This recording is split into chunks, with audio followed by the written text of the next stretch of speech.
One that's a little strange, that's why I kind of put him here, amines. He's not here. Amines. And amines, we have two categories of amines. They are sort of different. We have catecholamines and thyroid hormones. And ladies and gentlemen, this is it. So in physiology, when we talk about endocrinology, the cool thing we do is talk about how a hormone is made, how it's, oh here, this is what we're going to do. How it's made, how it's secreted, how we move it around in the body, how it works, and how long it lasts. And there are only those three categories. So once you know what category a hormone is in, and you know those three categories, you're golden, and that's it. And I'm going to tell you something else. The big key to all of this is knowing which ones are polar and which ones are not. So it really comes down to that. Can the hormone cross the membrane? That's going to be the big determining factor of all of those things. So as you go through this, you're going to see that, wow, it's really not too bad. Okay, we're going to do peptides first. Hopefully peptides make you think of something. Peptide bonds. Yeah, how about that? So here's a list of the most common peptide hormones. Again, don't memorize this. You could always look this up, or I would tell you. Peptide hormones that you know: oxytocin, vasopressin, prolactin, luteinizing hormone, follicle-stimulating hormone, gastrin, secretin, insulin, glucagon, and erythropoietin. So all of those, when you understand how peptide hormones work, you know how all of those hormones work. Isn't that awesome?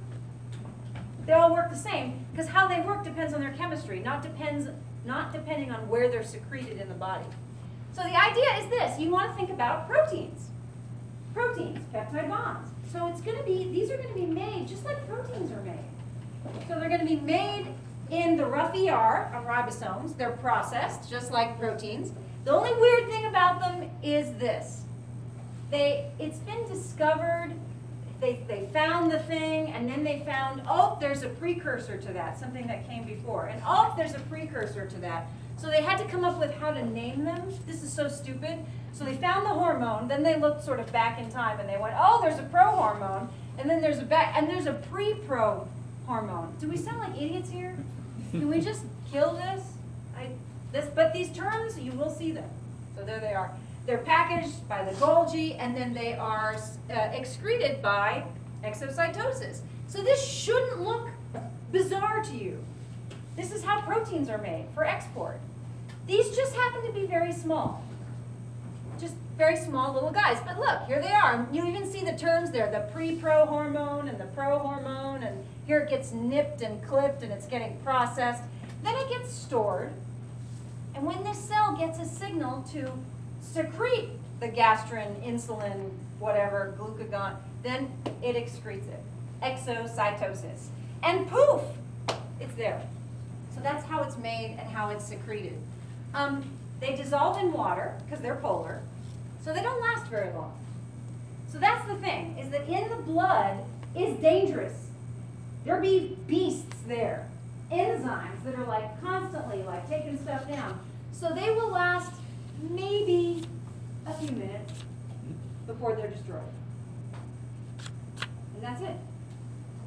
That's how all those hormones are made and secreted. How they actually exert their actions: they don't dissolve in membranes, so they will require a membrane receptor. So you'll get some sort of signal